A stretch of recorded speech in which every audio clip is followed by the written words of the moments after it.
नमस्कार. मालिकेच्या आजच्या भागामध्ये आपल्याला पाहायला मिळणार आहे की नंदिनी ही जीवापासून लांब लांब जात आहे, पण जीवा मात्र नंदिनीच्या जवळ जाण्याचा अजिबात थांबवत नाही. नंदिनीसाठी जीवा जे काही करता येईल तो ते करत आहे आणि ही गोष्ट आता लक्षात आलेली आहे ती म्हणजे मानिनीच्या. मानिनीलाही चांगलंच कळत आहे की नंदिनी ही जीवाला टाळत आहे. त्याचबरोबर मानिनी इकडे विचारही करत असते की नक्की काय झालेलं असेल, कशामुळे नंदिनी जीवासोबत अशी वागते, या गोष्टींचा विचार मानिनीच्या डोक्यात सुरू झालेला असतो. त्यासोबतच इकडे पाहायला मिळतं ते म्हणजे की जीवा हा नंदिनीसाठी वाटेल ते करायची तयारी दर्शवत आहे, तरीही नंदिनी असं का करते. आणि इकडे पार्थ हा पण वेड्यावानी वागत आहे. काव्या पण हे सगळं करत आहे, तरीही हे सगळं का घडतंय. म्हणजे वसुताई म्हणाल्या तसं माझ्या दोन्ही मुलांचा संसार तर उद्ध्वस्त होणार नाहीये ना, म्हणजे त्यांची जी जीभ आहे ती बोललेली खरी तर होणार नाहीये ना, त्यांची जुबान, असं इकडे वाटत असतं. तेवढ्यातच नंदिनी आवरून आलेली असते आणि जेव्हा नंदिनी आवरून आलेली आहे तेव्हा मानिनी म्हणते, अगं काय ग, कुठं निघालीस एवढ्या लवकर, आज जीवा सोडेल ना तुला.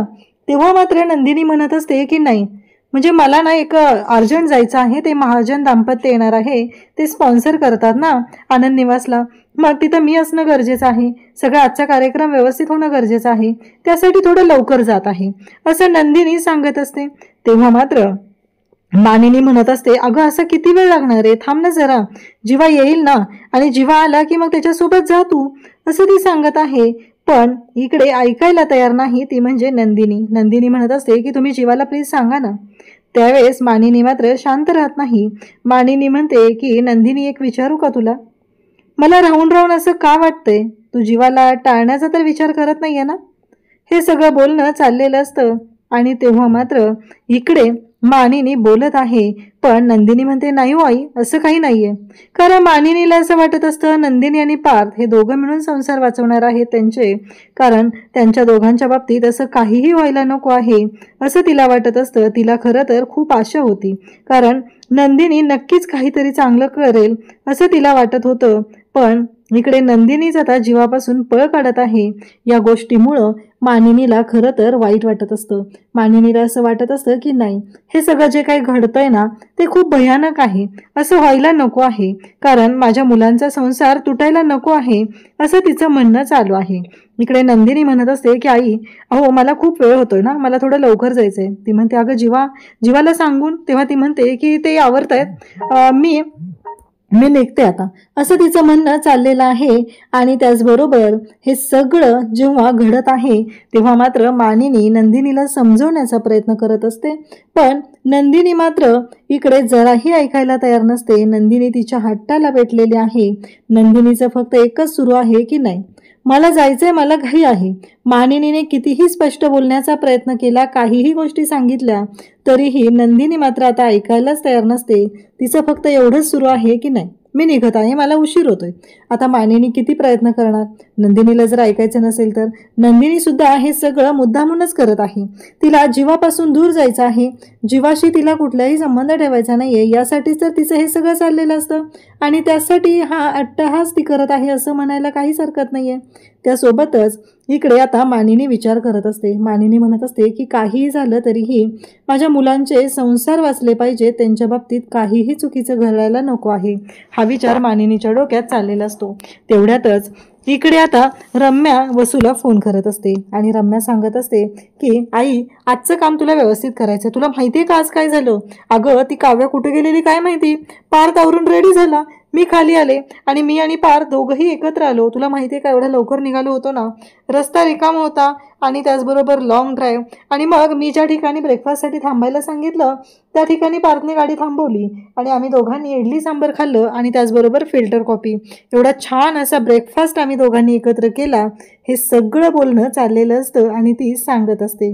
तिचं असं म्हणणं असतं की आजचा दिवस हा खरंच खूप छान गेलेला आहे. परंतु रम्याच्या डोक्यातल्या शंका काही संपत नसतात. ती म्हणत असते की नाही, पण आई, हे सगळं शोधून काढलं पाहिजे की यामागं नक्की काय कारण आहे, हे सगळं कशामुळं होतंय, रम्या ह्या गोष्टी कशामुळं करते, हे आपल्याला कळलं पाहिजे, असं ती तिच्या आईला समजवत आहे. आज तुला काही करून शोधून घ्यायचं आहे, शोधून काढायचं आहे. ती रम्या का एकदा गेली कॉलेजला तिच्या की मग तू हे सगळं शोधून काढ, असं ती सांगत असते. तेव्हा मात्र इकडे आता वसू आणि रम्याचा हा सगळा प्लॅन चाललेला आहे. काव्या गेली की या सर्व गोष्टींचा शोध घ्यायचा आहे असं त्यांचं म्हणणं चाललेलं असतं. त्यासोबतच रम्याला आनंद होत असतो की काव्याची वाट लावायला आपल्याला मजा येणार आहे. परंतु आता तिला प्रश्न असतो की पार्थ माझ्याशी एवढं चांगलं का वागतोय, त्यांच्या दोघांमध्ये काय बिनसलेलं आहे. जोपर्यंत ह्या गोष्टी कळणार नाही तोपर्यंत माझी लाईन क्लिअर होणार नाही. पार्थ आणि त्या काव्याला मी वेगळं केल्याशिवाय शांत राहणार नाही. वसुंधरा इकडे म्हणत असते की मी तुला सांगते ना, माझी जुबान खरीच होत असते. मी जे बोललेले आहे ते खरंच होत असतं, कारण त्या दोघांचा संसार हा तुटणारच आहे असं ती ठणकावून सांगत असते. म्हणजे काव्य आणि पार्थचा संसार तुटला म्हणजे स्वतःच्या आपल्या भाच्याचा संसार मोडला तर ह्या वसूला आनंद होणार आहे, ही तिची राक्षसी वृत्ती असते. आता जेव्हा अंघोळ करून बाहेर येतो त्याला नंदिनी काही रूममध्ये दिसत नाही. पटापट शर्ट अडकवतो आणि धावतच खाली येतो. खाली आल्यानंतर तो विचारू लागतो की नंदिनी, आणि तोपर्यंत त्याच्यासाठी ब्रेकफास्ट रेडी असतो. त्याच्यासाठी अंडी आणून दिलेली असतात आणि तो नंदिनी करत बोलत असतो. तेवढ्यातच मानिनी उठते आणि मी तुझ्यासाठी चहा घेऊन येते असं म्हणत किचनकडे जाते. जीवा हा डायनिंग टेबलला असतो. त्याचबरोबर तिथे आलेला असतो तो म्हणजे मिथुन काका. तो म्हणत असतो की अरे जीवा ऐक ना, मला ना एक 11 अक्षरी शब्द हवा आहे, म्हणजे मला कळत नाहीये हे सगळं काय आहे, आणि आणखी एक 3 अक्षरी शब्द हवा आहे. हे म्हटल्यावर जीवा म्हणतो अरे तू तू तू बघ ना. तेव्हा एकतर मला उशीर झालाय. तेव्हा काका म्हणत असतो की बरोबर आहे, बघ बरोबर बसला शब्द, अगदी बरोबर परफेक्ट बसलेला आहे, 3 अक्षरी शब्द, उशीर झालाय. जीवा म्हणत असतो आधी माझ्या आयुष्याचं कोड सोडवू दे रे मला, त्यानंतर मला कळेल की नक्की कोड कसं सोडवायचं आहे. या सर्व गोष्टी चालू झालेल्या असतात आणि तेव्हा मात्र इकडे या सर्व गोष्टी ज्या घडत आहेत त्या बाबतीत जीवा बोलत असतो. तेवढ्यातच मानिनी म्हणते कोणतं कोड सोडवायचं रे तुला तुझ्या आयुष्याचं, असं मानिनी बोलत असते. आणि तेव्हा जीवा म्हणत असतो नाही गाई काही नाहीये, हे बघितलं ना, हे कोडं सकाळ सकाळ घेऊन बसतो. जीवा म्हणत असतो अरे तुला देतो रे एक मिक्सर मी, म्हणजे जसं ती कोडी सोडवल्यानंतर मिक्सर मिळतो ना, गावाकडे कोडी सोडवली जातात तशा पद्धतीने हा पेपरमधलं कोड काका सोडवत असतो. आणि जीवा डायरेक्टली तिथं बोलून जातो की मी देतो तुला मिक्सर, तुला मिक्सरच हवाय ना, असं जीवाचं म्हणणं असतं. त्यासोबतच इकडे पाहायला मिळतं ते म्हणजे मिथुन काका काही ऐकायला तयार नसतो आणि जीवा म्हणत असतो की मला नाही आहे जमत रे, तुझी तू बघ बरं काय करायचंय ते, असं जीवाने मिथुन काकाला स्पष्ट सांगितलेलं असतं. त्यासोबतच इकडे पाहायला मिळतं ते म्हणजे जेव्हा आता जीवा म्हणत असतो की नंदिनी एवढ्या लवकर कुठे गेली, तेव्हा आई सांगते की अरे आनंद निवासमध्ये आज काहीतरी महत्वाचं काम आहे ना, असं तिनं सांगितलं आणि ती लवकरच गेलेली आहे असं मानिनीने सांगितल्यानंतर जीवा म्हणतो की चला चला मला लवकर निघायला पाहिजे, आनंद निवासला गेली ना, कारण जीवाला माहिती आहे की नंदिनी त्याच्यावरती रागावली. तेव्हा जीवा इकडे मिथुन काकाला सांगत असतो की मागच्या काही दिवसांमुळे मी जी काही चूक केलेली आहे ना त्याची फळं मला भोगायला लागत आहेत, दुसरं काही नाहीये असं जीवा सांगत असतो. आणि मग 4 अक्षरी शब्द हवा आहे जो सगळ्यांना आवडतो, घरी बनवली तरी आवडतो, रस्त्यावरचा आवडतो असा पदार्थ, तेव्हा पाणीपुरी. मग जीवाला त्या क्षणी आठवतं नंदिनीला पाणीपुरी खूप आवडते, आपण नंदिनीसाठी काहीतरी करूया. आणि मग आनंद निवासला तो फोन करतो. आनंद निवासमध्ये कोणीतरी महत्त्वाचे क्लायंट येणार आहेत ही गोष्टही त्याला कळलेली असते, म्हणजे जे स्पॉन्सर करतात आनंद निवासला ते येणार आहेत ही गोष्ट कळलेली असते. आणि त्यामुळेच जीवा आता घाईघाईत निघालेला असतो. आनंद निवासमध्ये नंदिनी सगळ्यांना इन्स्ट्रक्शन देत असते काही झालं तरी आपल्याकडून काहीही चुका व्हायला नको आहेत, आपल्यासाठी हे जे येणारे स्पॉन्सर आहेत ते खूप महत्त्वाचे आहेत, इतके दिवस झालं ते आनंद निवासला स्पॉन्सर करतात आणि जर आपण आपल्या पद्धतीनं काम व्यवस्थित नाही केलं तर मात्र कसं होईल सांगा बरं, असं म्हणत ती बोलत असते, सगळ्यांना सांगत असते सगळी व्यवस्था व्यवस्थित झाली पाहिजे, खाण्यापिण्याच्या गोष्टीही सगळ्या व्यवस्थित झाल्या पाहिजेत. तेवढ्यातच नंदिनीला एक कॉल येतो आणि नंदिनी आहे तो कॉल घेण्यासाठी जाते. तर इकडे आश्रमातल्या आनंद निवासमधल्या ज्या बायका आहेत त्या बोलायला सुरुवात करतात. त्या म्हणत असतात की मला जीवाचा कॉल आलेला आणि त्यांनी नंदिनी मॅडमने आता जे खाण्यापिण्याचं सांगितलंय ना, जीवाने सांगितलेलं आहे की त्या कोणत्याही गोष्टींचा तुम्ही विचार करू नका, मी आहे ना, मी सगळी तयारी करेल. म्हणजे आता जीवाने प्लॅन केलेला आहे आनंद निवासमध्ये सगळ्यांना पाणीपुरी खाऊ घालायची. हा जो जीवाचा प्लॅन आहे तो ठरलेला असतो आणि जीवा उत्साह आणि आनंदाने या सर्व गोष्टी करत असतो. तेव्हा नंदिनीला कॉल आलेला आहे. नंदिनी जाते, परत येते आणि यांना विचारू लागते काय चाललंय तुमचं सगळ्यांचं, आता तर तुम्ही हसत होता बोलत होता आणि अचानक थांबलेला, नक्की काय झालेलं आहे, हा प्रश्न नंदिनी विचारते. तेव्हा मात्र त्या सांगतात नाही नाही काही नाही, सगळी तयारी आम्ही व्यवस्थित करतोय. आणि त्याचबरोबर हे सगळं बोलणं चाललेलं असतं आणि नंदिनी सगळ्यांना इन्स्ट्रक्शन देत आहे अगदी छान पद्धतीने सगळं झालं पाहिजे, कुठल्याही गोष्टीची कमतरता तिथं राहिली नाही पाहिजे, आपण सगळं व्यवस्थित करायचं आहे. हे सगळं बोलत आहे. आणि त्याचबरोबर आहे ते म्हणजे हे सगळं जेव्हा चालू आहे तेव्हा मात्र हे सगळं जेव्हा घडत आहे तेव्हा वसू आत्या मात्र इकडे काव्याच्या मागे लागलेली आहे. त्याचबरोबर ह्या सर्व गोष्टी चालू आहेत. काव्या तिथं आलेली असते आणि काव्या म्हणत असते काय झालंय. तेव्हा मानिनी म्हणत असते अगं काही नाही, पार्थ तर ऑफिसला गेलेला आहे ना लवकर आज. तेव्हा पार्थ तू कुठं होतीस. तेव्हा ती म्हणते मी गच्चीत गेले होते, गच्चीत चांगला अभ्यास होतो. तेव्हा ती म्हणते का गं काय झालं. कसं आहे माहिती आहे का, भारतातल्या टॉप 30 आर्किटेक्चरपैकी एक आपल्या घरात आहेत आणि त्यांचं जर तोंड सुरू झालं तर ते बंद होत नाही. मग थोडंसं डिस्टर्ब होतो ना अभ्यास करायला, म्हणून मी सकाळी वरती गच्चीत जाऊन अभ्यास करते. हे बोलणं चाललेलं असतं आणि त्यासोबतच ती सांगत असते. त्याचबरोबर तिचं जे म्हणणं आहे ते ऐकून मानिनीलाही बरं वाटतं. मानिनीला ती विचारते काय झालं. अगं पार्थ लवकर तर गेलाय पण तो आज डबाही घेऊन गेलेला नाहीये आणि मग त्याच्यासाठी खिचडी बनवायची आहे. तेव्हा इकडे काव्या म्हणत असते काही हरकत नसेल तर मानिनी काकू मी बनवू का खिचडी पार्थसाठी. तेव्हा इकडे धक्का बसतो तो म्हणजे वसू आत्याला. वसू म्हणत असते काय तू आणि खिचडी बनवणार आहे. म्हणजे मला ना खरंच कळत नाहीये की तू धक्क्यावर धक्के का देतेस आम्हाला. तेव्हा काव्या खिचडी बनवणार आहे म्हणजे तुला जमेल ना. तेव्हा काव्या म्हणते की काय हरकत आहे, श्रीखंड केलं त्याचबरोबर छोले केले, खिचडी काय खिचडी पकवायची तर पकवायची, एवढं काय त्याच्यामध्ये. आणि त्याचबरोबर हे सगळं जेव्हा घडत असतं तेव्हा वसू आत्याला मात्र कळत नसतं. तिला राग येत असतो. म्हणजे तिला कळतच नाहीये की मी काय बोलू, कसं रिॲक्ट होऊ. ही मुलगी जी आहे ती पार्थच्या जवळ जात आहे आणि इकडे काव्याला आठवत असतं की मागच्या वेळेस पार्थसाठी खिचडी नेलेली होती. मग काव्या म्हणते की हो मागच्या वेळेस नंदिनी ताईने बनवून दिली होती पण मी ती खिचडी घेऊन गेले होते ना. खरंच मला ना खूपच भारी वाटत आहे. हे सगळं जेव्हा घडत असतं तेव्हा मात्र इकडे आता मानिनी खुश झालेली असते. मानिनी म्हणते पार्थसाठी तुला खिचडी बनवायची आहे ना, काही हरकत नाहीये, तू बनव खिचडी, काहीच हरकत नाहीये, सगळं अगदी व्यवस्थित होणार आहे आणि मी आहे ना तुझ्या बरोबर. त्याचबरोबर हे सगळं बोलणं सुरू झालेलं असतं आणि तेव्हा मात्र इकडे आता काव्याही खुश झालेली आहे, मानिनीही खुश झालेली आहे आणि वसू आत्या म्हणत असते पण अगं तू कशाला बनवतेस खिचडी, जा ना तुझा अभ्यास आहे, तुला सगळं करायचं आहे, मग कशाला हे सगळं.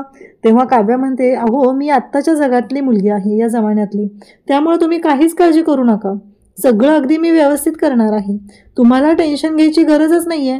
हे सगळं बोलणं चाललेलं असतं तेव्हा ती म्हणते मी तुम्हाला अजून एक धक्का देऊ का.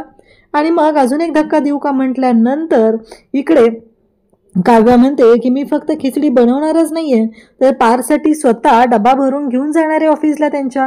हे ऐकल्यानंतर तर मानिनीलाही धक्का बसलेला आहे. मानिनी म्हणते खरंच खूप चांगली गोष्ट आहे, चालेल जा घेऊन तू नक्की, असं मानिनी बोलत असते. तेव्हा मात्र वसू म्हणत असते अगं कशाला, काय गरज आहे त्याची, तो खाईल ना बाहेरचं काहीतरी. तेव्हा काव्या म्हणत असते पण मला एक कळत नाहीये तुम्हाला काय हरकत आहे, मला वाटतंय ना पार्थसाठी घेऊन जावं तर मी जाईल ना, तुम्ही कशाला काळजी करताय, असं काव्या बोलत आहे. तेव्हा वसू आत्या म्हणत असते काय करायचंय ते कर, कारण मला ना तुझं हे सगळं जे काय चाललंय ना हे पटतच नाहीये, असं त्या दोघींचंही बोलणं चाललेलं असतं. आणि तेव्हा मात्र या सर्व गोष्टी घडत असतात तेव्हा वसू आत्या म्हणते की जाऊ दे, ही एकदा ऑफिसला गेली ना की मग सगळं व्यवस्थित होईल. आणि त्याचबरोबर इकडे हे सगळं जेव्हा घडत आहे तेव्हा वसू म्हणते की एकदा रूमच्या बाहेर गेली की मला रूममध्ये शोधाशोध करणं सोपं जाईल. हे बोलणं चाललेलं असतं. त्यासोबतच इकडे रम्या आणि पार्थ बोलत असतात. रम्याच्या फोनवरती आता वसू आत्याचा फोन आलेला असतो. पार्थ म्हणतो की वसू आत्या आहे. रम्या हॅलो हा बोल. तेव्हा वसू आत्या तिकडून बोलायला सुरुवात करते की काव्या डबा घेऊन येणार आहे. तेव्हा रम्या मात्र तिथं नाटक करते आणि रम्या म्हणू लागते की मला ना आवाज येत नाहीये. हे सगळं बोलणं करत असते तेव्हा उठून ती बाहेर जाते आणि म्हणत असते की काय झालं बोल. तेव्हा ती सांगत असते की अगं ती काव्य आहे ना ती डबा घेऊन पार्थसाठी येत आहे, खिचडी बनवते पार्थसाठी पार्थच्या आवडीची.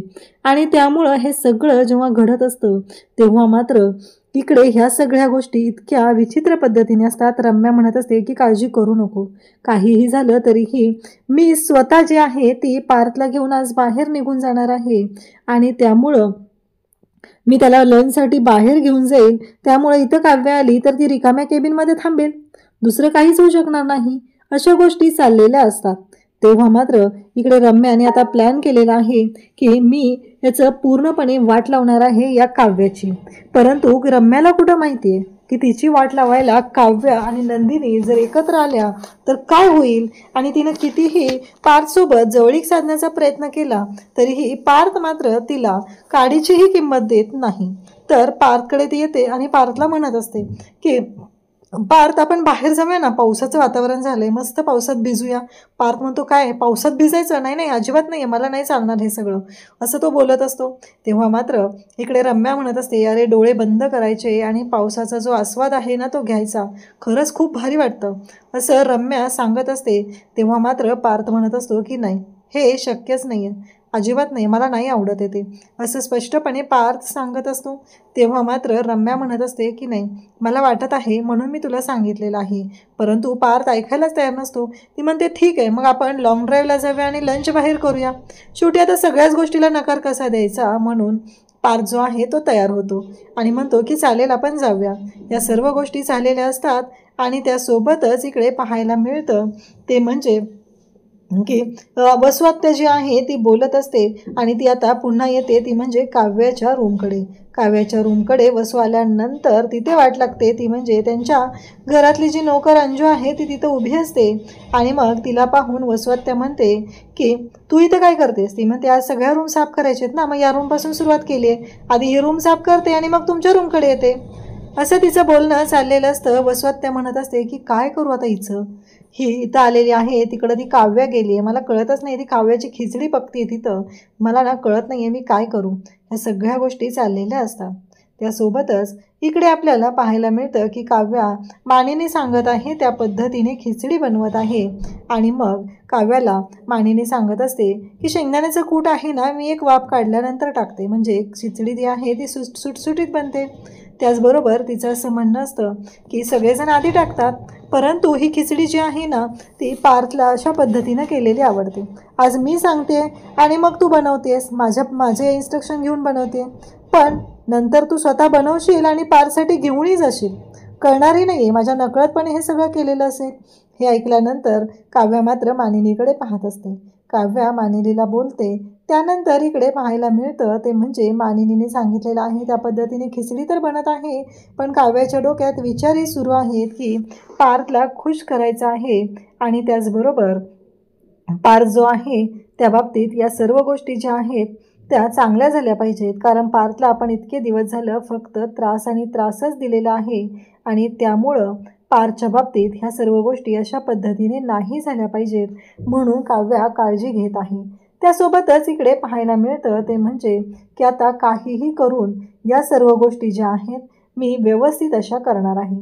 मानिनी म्हणते की काव्या एक गोष्ट तुला विचारू का मी, म्हणजे मला एक कळत नाही आहे की तू पार्थच्या प्रेमात पडलीस का. काव्या म्हणते का. तेव्हा मानिनी म्हणते की सांग ना तू पार्थच्या प्रेमात पडलीस का. तेव्हा मात्र इकडे आता काव्या शांतच होते. तर उद्याच्या भागात आपल्याला पाहायला मिळणार आहे की मिस्टर अँड मिसेस महाजन हे आलेले असतात आणि तेव्हा मात्र नंदिनी त्यांच्याशी बोलत असते, आनंद निवासच्या सर्व गोष्टी त्यांना सांगत असते आणि मग ते म्हणत असतात की पण नंदिनी मॅडम स्टाफ कमी आहे, हे सगळं तुम्ही कसं मॅनेज करणार आहात, हे सगळं बोलणं चालू झालेलं असतं. आणि तेव्हा मात्र इकडे जीवा तिथे पोहोचतो आणि जीवा म्हणतो की कसं आहे माहिती आहे का, स्टाफ कमी आहे पण नंदिनी मॅडम खूप मोठे आहेत, त्यामुळं तुम्ही काळजी करू नका, सगळ्या गोष्टी ह्या व्यवस्थितच होणार आहेत. हे सगळं बोलणं जीवाचं चाललेलं असतं. जीवा नंदिनीचं तोंड भरून कौतुक करत असतो. तर इकडे काव्याने आता मानिनीला सांगायला सुरुवात केलेली असते, कसं आहे माहिती आहे का, हे पार्थ खूप चांगले आहेत, तुमचा मुलगा खूप चांगला आहे, मागच्या महिन्यामध्ये पूर्ण महिनाभर त्यांना खूप त्रास झालेला आहे, त्यामुळं मी आता त्यांचा त्रास कमी करण्याचा प्रयत्न करत आहे आणि म्हणून त्यांना जे आवडेल ते करण्यासाठी हे सगळं करत आहे. हे बोलणं चाललेलं असतं आणि तेव्हा मात्र आता काव्या खिचडी घेते आणि डबा घेऊन पार्थच्या ऑफिसमध्ये पोहोचलेली असते. जेव्हा ती पार्थच्या ऑफिसमध्ये येते, दरवाजा नॉक करते, तेव्हा पार्थला वाटतं की रम्या आले, लंचसाठी जायचं आहे. पार्थ म्हणतो की ये रम्या. तेव्हा काव्या आत येते आणि काव्या आत येते तेव्हा पार्थ म्हणतो की काय काव्या तुम्ही. पार्थला खरं तर खूप छान वाटलेलं आहे आणि मग काव्या सांगत आहे की तुमच्यासाठी डबा आणला. पार्थला खरंच आनंदाच्या उकळ्या फुटलेल्या आहेत, तो खूप खुश झालेला आहे, परंतु त्याच्या डोक्यातल्या ज्या शंका आहेत त्या मात्र अजूनपर्यंत कमी झालेल्या नसतात. त्याला मात्र हे सगळं खूपच नवल वाटत असतं, पण त्याने ठरवलेलं आहे ना इतक्यातच हिचं सगळं ऐकायचं नाही, म्हणून तो मात्र आता शांत होतो. अशाच अपडेटसाठी चॅनलशी कनेक्ट राहा. थँक्यू.